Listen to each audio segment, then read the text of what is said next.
All right, everybody. A lot of people asking questions in the comments about the Clarity, which is great. And today I'm going to try to answer all of them.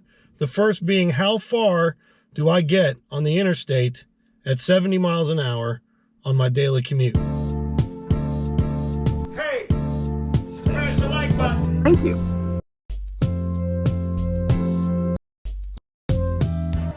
Right here I've got 44.2 miles of range, and climate control we'll go ahead and put on. Temperature right now says 59, but I just pulled out of the garage, so we're probably looking at more like 72.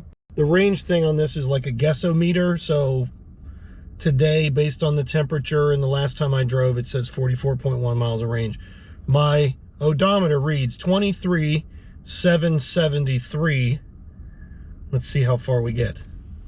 All right, front display screen, 43 miles of EV range is what it's telling me. 67 is the climate control setting, and we're gonna find out how we do. Straight to the interstate for me.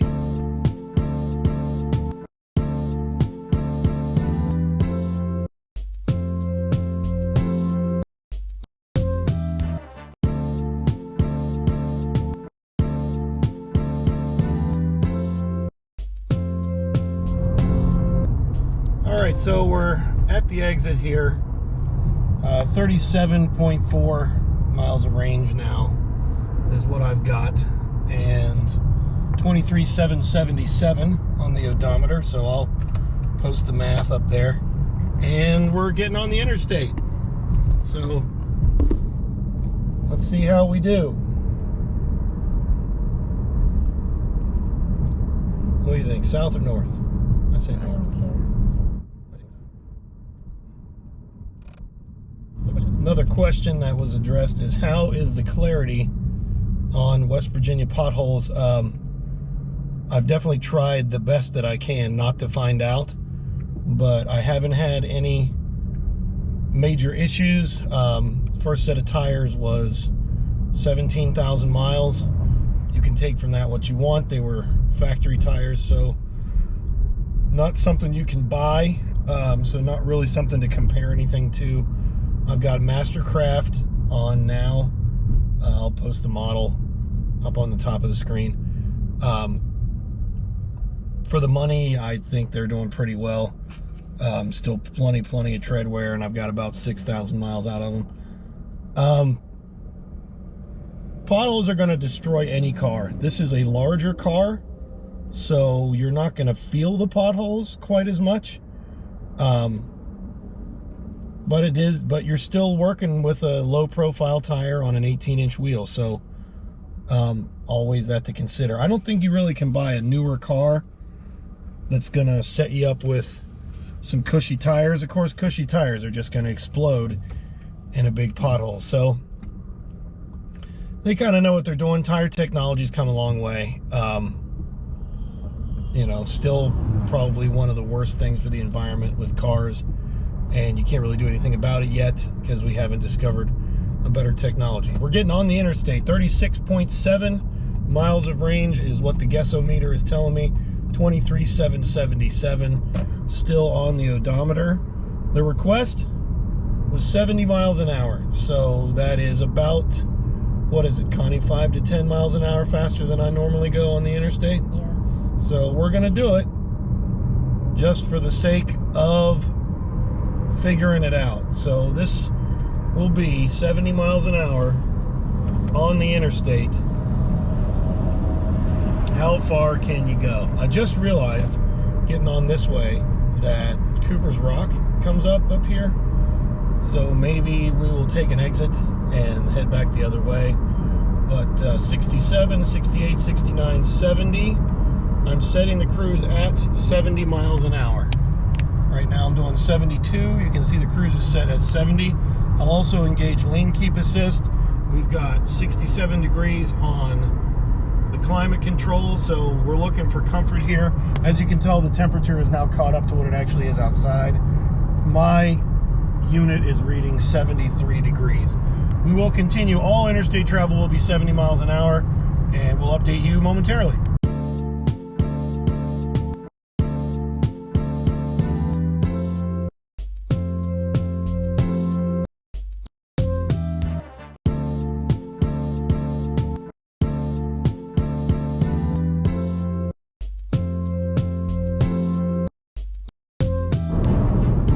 right, so we turned off on Route 43 because Cooper's Rock is 2.5 miles of like a 6% grade, which I doubt every person on average is going to go through. So I decided I would take 43, which the speed limit's actually 65. So I'm going to have to do 5 miles over. I am doing 5 miles over.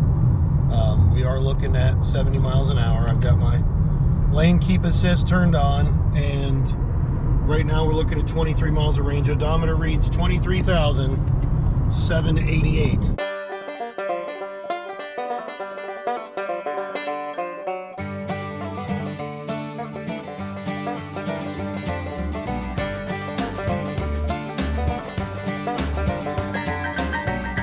So we swung back around.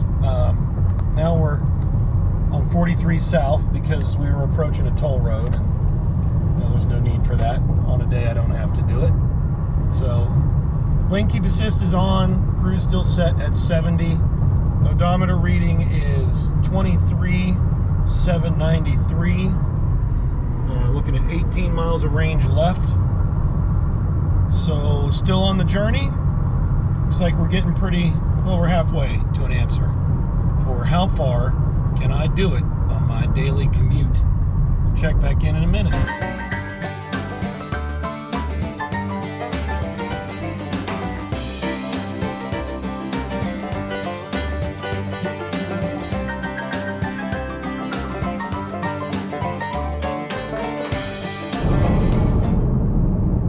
All right, so we're going 59 miles an hour right now, but I'd have to assume that every daily commute would have some traffic. Cruise is set at 70. Now we're going back up 69, 70. There we are, back up to speed. Looking at 8.9 miles of range remaining. Odometer reads 23,800. So that's where we're at right now. Keeping the cruise set at 70. And doesn't look like much longer until we'll know how far our commute will get us.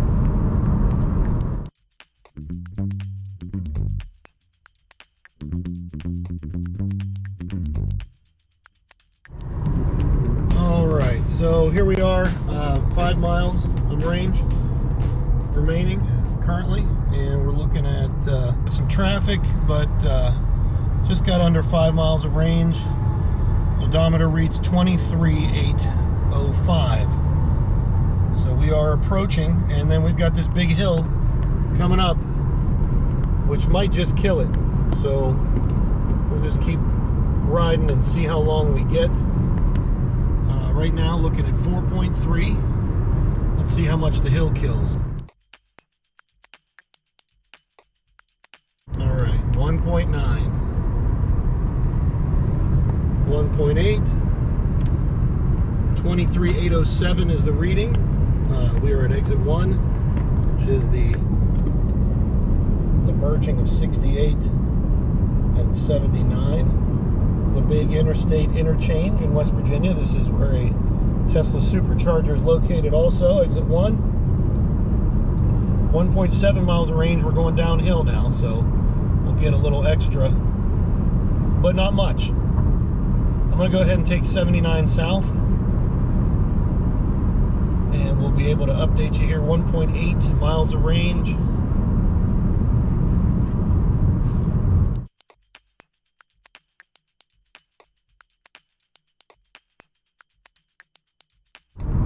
.1 miles of range.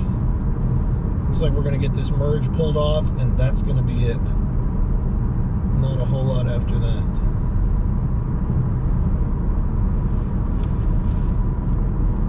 Merging.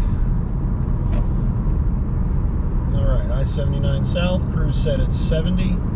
9/10, 8/10. Here we go. Here's our countdown.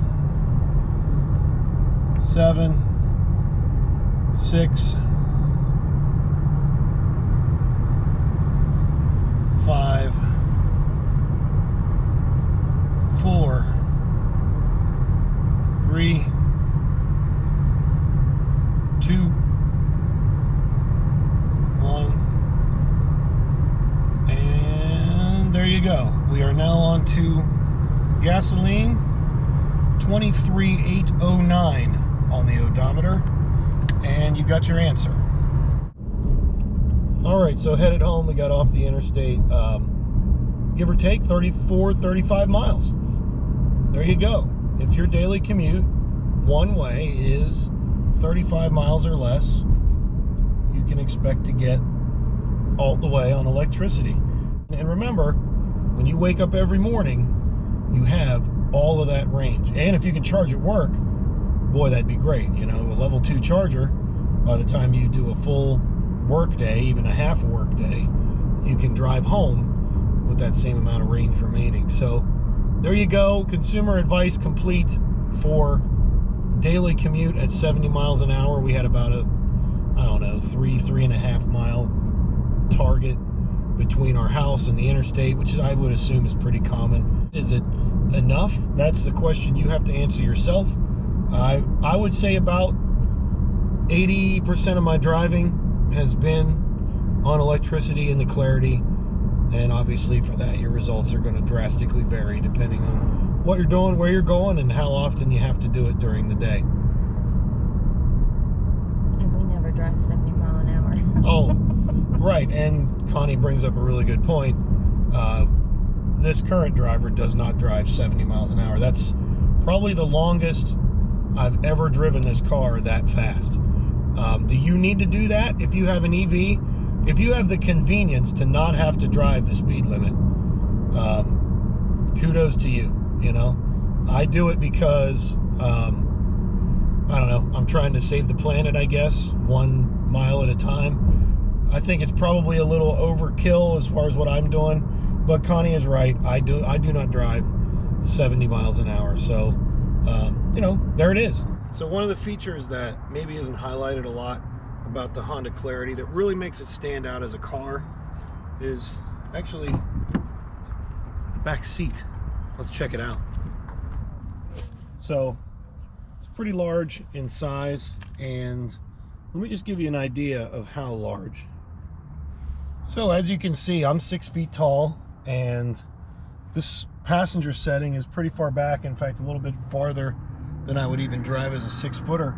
I have all this room.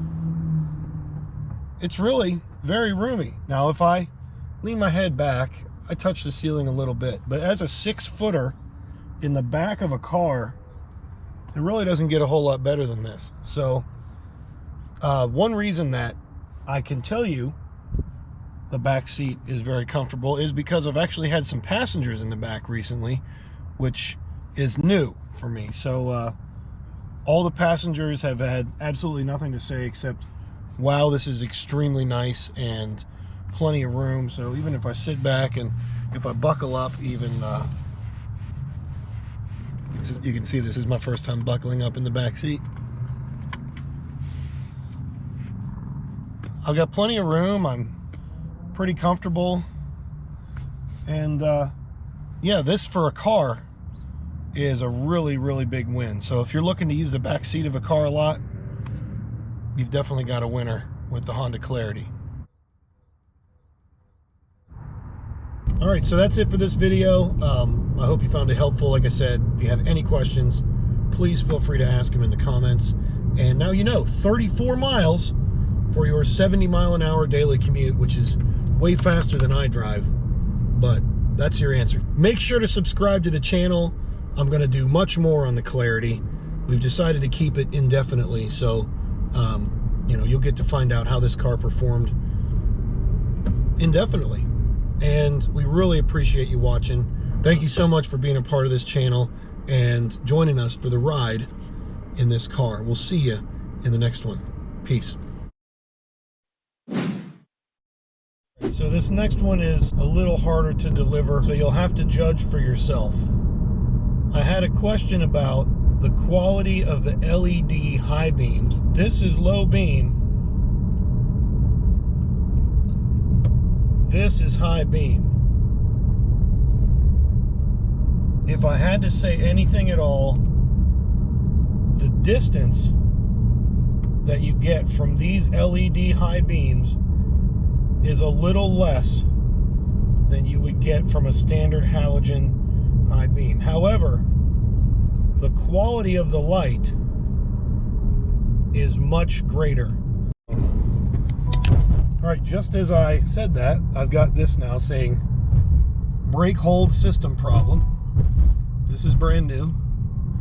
This is not planned, and I did not. Hill start assist problem, electric brake problem. I'm going to cycle it over. Put it in park, econ off. A lot of stuff going on here. Okay, so I'm really glad all this happened because now I can address it. I'm back in my garage. I finished charging overnight. I was about halfway done. Obviously, I ran the battery all the way down for you guys. I don't think the brake system failed. I think that the 12-volt battery had some kind of thing, and it was upset because I'd been charging it all night, and the 12-volt battery had been working hard, and I charged it overnight, and here's what happened.